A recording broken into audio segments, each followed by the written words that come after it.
Mga kapuso, matag Semana Santa, usa ang Divine Mercy Shrine sa El Salvador City, Misamis Oriental ang ginadayo sa mga deboto matag tuig.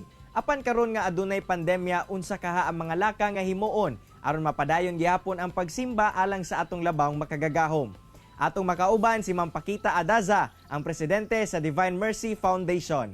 Ma'am Paquita, mayong buntag ug dayon sa At Home with GMA Regional TV. Kamusta? May buntag kanimo sa Irel o sa atong paminaw sa inyong programa. May buntag sa atong tanang mga igsuon. Ma'am, karon nga Holy Week na. Kamusta ba ang sitwasyon diha sa Divine Mercy Shrine? Karon nga Holy Week, approaching ang Holy Week, among na-observe sa Irel nga nagkadaghan ang mga pilgrims na sugod-sugod na pagbalik sa pagbisita din sa Divine Mercy Shrine because for 1 year, tungkol sa lockdown, daghan na gyud kayo ang gimingaw nga nangandoy nga magbisita danhi. So ang ato mga bisita gikan gayud mga pilgrims na lain nga mga syudad all over sa Mindanao. Ma'am, kung atong itandi sa milabayng katuigan, no, aduna ba'y kausaban sa ihap sa mga deboto nga gaadto diha sa Divine Mercy Shrine? Dunay gyud ako gyud nga epekto sa Irel kay kinadto ani nga panahon. Pero because of this pandemic, siyempre ang gikan sa layo at tungod ani ang travel restriction, ang makabisita ra gyud karon nga balik dadni ang dinhi ra gyud sa ato palibot sa ato mga silingan nga mga probinsya o syudad sa Mindanao sa Irel. Ma'am, sanglit no, dako-dako ang compound sa Divine Mercy Shrine. Unsa ba ang mga bag-ong patakaran nga atong ipatuman na palibot sa simbahan labi pa nga padayon gyapon ang pandemya?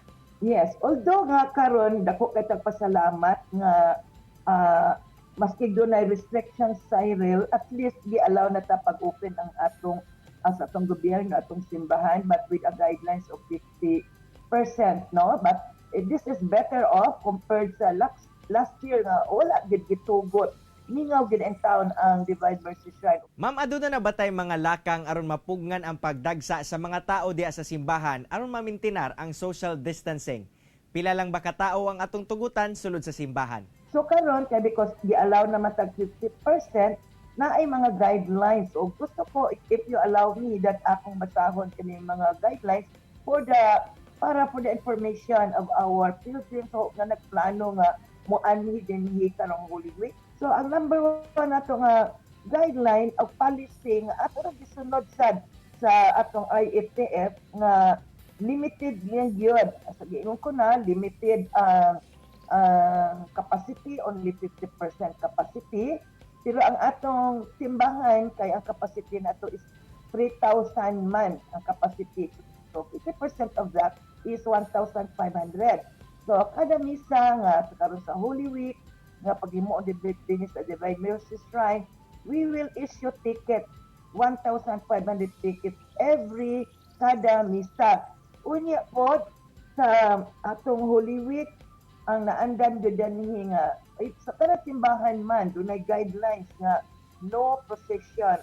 So ato sa nagisunod sa Biyernes, Huwebes, Good Friday, wala sa kita procession sa Irel, wala tay Station of the Cross. So we want to inform everybody that you can visit the shrine but dili wala lay Station of the Cross nga gitugot. Naa sa tay Easter Sunday, Black Saturday, pero wala tay sugat. O usad ato sang gi kuan ang no mask and face shield, no entry. Tungod sa itong problema ani kani African swine na problem sa itong mga baboy, gidili ang padala sa mga karne. Dili pwede ra so isda, mga utanon, pero dili lang magdala o karne. Ma'am, unsa pud ba ang mahitabo sa mga misa diha sa Divine Mercy? Kaya ang capacity sa church is only 1,500. Nga mapuno na ang 1,500, then they have to wait for the next schedule. Every after Holy Mass, the church will be i-disinfect siya in preparation for the second Holy Mass. O duna sa kitay kuan Cyril age limit sa mga bata 15 years old below is not allowed to enter into the shrine. o sa mga adult 65 years old above. But we are kung healthy pa,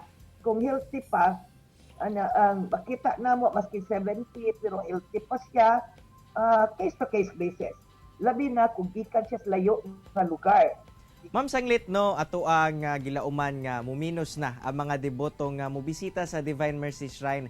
Kamusta sa ba ang kahimtang sa ato mga vendors palibot sa simbahan? Unsa pud ba ang mga patakaran nga kinahanglan nilang sundon?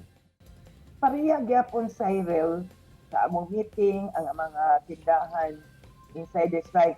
Actually, we will not welcome vendors nga kanabatong during Holy Week. Daghan mga outside vendors nga mag-request nga magkuan ni. Dili mo dawat. We will not allow. Only katong vendors at present nga naa sa sulod sa shrine, which is gamay raman na. Lastly, ma'am, unsa imong mensahe panawagan ngadto sa mga deboto nga buot sa mobisita sa Divine Mercy Shrine?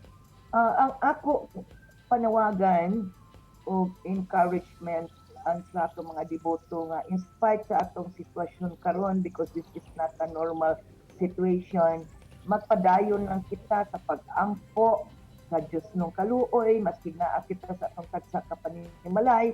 We can pray for the Divine Mercy by praying the chaplet, the novena, the 3 o'clock prayer, of the Holy Rosary and the Blessed Virgin Mary, because kani nga sitwasyon karon sa kalibutan, this is not a normal situation.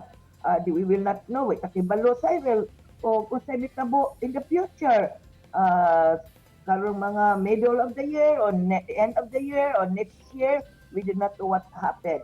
Pero sa giingon na, kasadiyang nagpakita ang Divine Mercy kag St. Faustina, nga gibutang sa iyang tiilan, maogayod ang iyang pirma signature, Jesus, I trust in you. Sabi ni Saya pa, Jesus, misalig ako kanimo. So in this difficult situation that we are facing now, we have to put our total trust in God. Daghang ngang salamat sa imong oras ug higayon nga gihatag sa At Home with GMA Regional TV, Ma'am Pakita Adaza. Daghang kay salamat sa Irel. Relax lang mo mga kapuso, kay mo balik pa ang At Home with GMA Regional TV. Kini ang At Home with GMA Regional TV.